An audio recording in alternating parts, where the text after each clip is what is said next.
Welcome back. જૂનાગઢના માણાવદરના આંબલિયા ગામના મહિલા સરપંચનું રાજીનામું અને તાલુકા અને જિલ્લા વિકાસ અધિકારીના ત્રાસથી રાજીનામું આપ્યાનો આક્ષેપ લગાવી રહ્યા છે. વિકાસના કામો અટકાવીને ત્રાસ આપ્યાનો દક્ષાબેન હાથલિયા આક્ષેપ લગાવી રહ્યા છે. સરપંચોને ખોટી રીતે હેરાન પરેશાન કરવામાં આવે છે એવા સરપંચ એ આક્ષેપ લગાવી રહ્યા છે. વિકાસના કામો ન થવા દેતા મહિલા સરપંચ રોષે ભરાયા છે. સમાજ માટે અમે લડત કરવા માંગતા હતા, એ મુદ્દો આખો ભટકાઈ ગયો. વિકાસના કામો મારે 6 મહિનાથી સ્ટોપ થઈ ગયા છે, કોઈ કામ થતું નથી. તલાટી મંત્રીઓ આવે છે, એ લોકો કોઈ કામ કરતા નથી, અમારું સાંભળતા નથી, જેમ આવે એમ જવાબ આપે. અત્યાર સુધીમાં તલાટી મંત્રી બદલો છે તો હજી સુધી બેંકની સાઈન બદલી નથી.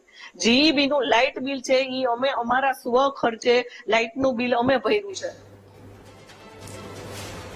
તો જૂનાગઢના માણાવદરના આંબલિયા ગામનો આ મામલો છે, જ્યાં સરપંચ હેરાન પરેશાન થઈ ગયા છે અને લોકો તેમનું સાંભળતા નથી અને વિકાસના કામો અટકી ગયા છે, ત્રાસ આપવામાં આવી રહ્યો છે. આવા આક્ષેપ દક્ષાબેન હાથલિયા લગાવી રહ્યા છે. તો ગંભીર આક્ષેપ.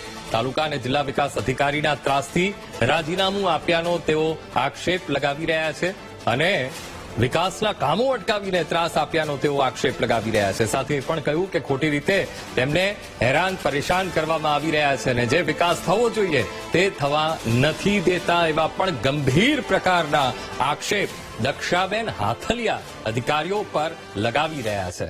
તો જૂનાગઢના માણાવદરનો આંબલિયા ગામનો આ મામલો છે અને જ્યાં એક સરપંચ જે રાજીનામું આપવા પહોંચ્યા છે, કારણ એ છે કે તેમને કામ કરવા દેવામાં નથી આવતું.